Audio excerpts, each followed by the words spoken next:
The afternoon sunlight streamed through the windows. Emily smiled as she unpacked the last box, her new apartment perfect and cozy. But then, something shifted in the quiet. A floorboard creaked in the hallway just outside her bedroom door. Emily's eyes snapped open, heart pounding, silence. Hours later, the creaking came again, closer this time. Fear tightened its grip as she lay frozen, unable to shake the feeling she wasn't alone. The next morning, Emily tried to rationalize the previous night's events. She told herself it was just her imagination playing tricks on her. Determined to enjoy her day and shake off the eerie feeling, she decided to explore her new neighborhood. She wandered through the streets, visited quaint shops, and even stopped by a local cafe for a cup of coffee. By the time she returned, the sun was setting, casting long shadows across the pavement.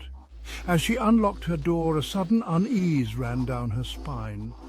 The apartment felt different, colder, as if someone had been there in her absence. The vase of sunflowers she had placed on the table was now on the floor, water spilled everywhere.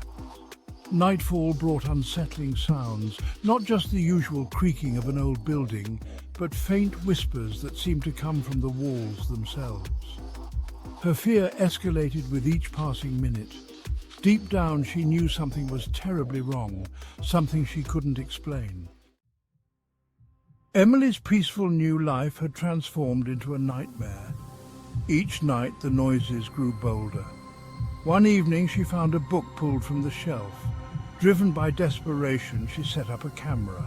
That night, too afraid to sleep, she huddled on her bed. The camera detected movement. A shadow moved across the frame, defying physics. Emily's blood ran cold. Whatever was in her apartment, it wasn't human. Desperate for help, Emily confided in her neighbor, Mrs. Diaz.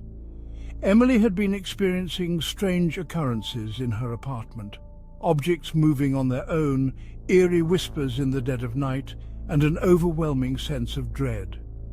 Mrs. Diaz, who had lived in the building for decades, suggested consulting a paranormal investigator. She had heard of such things happening before, but never this intense. Emily, desperate and scared, found Samuel, a well-known paranormal investigator who agreed to assess the situation. As Samuel set up his equipment, he explained he was there to listen to the unseen, to capture the voices and energies that lingered in the shadows. Night fell, and the apartment grew colder, the air thick with tension. Samuel's head snapped up, eyes wide as he played back a recording. A raspy voice whispered, "Get out. This is my home." Emily's heart raced as she realized the gravity of her situation. The disembodied voice confirmed Emily's worst fears. She had always felt an eerie presence in her apartment, but now it was undeniable. She needed to know who or what she was dealing with. Desperation drove her to search for answers, hoping to find a way to rid herself of this malevolent force. Emily began researching the history of her apartment building. She spent countless hours in the library and online, piecing together the dark past of her home. She found a chilling article about a murder-suicide in her apartment. The details were gruesome and the story sent shivers down her spine. The entity was the murdered lover, seeking revenge. The more she read, the more she realized the danger she was in. Emily knew she couldn't stay. Panic surged through her as she imagined the vengeful spirit growing stronger. She had to leave before it was too late. Packing a bag, she reached for the doorknob. Her heart pounded in her chest, each beat echoing the urgency of her escape. A cold wind slammed the door shut. She was trapped. The force of the wind was unnatural, and it sent a chill down her spine. The temperature plummeted, and the air grew thick with decay. It was as if the apartment itself was trying to consume her. Shadowy figures danced in her vision.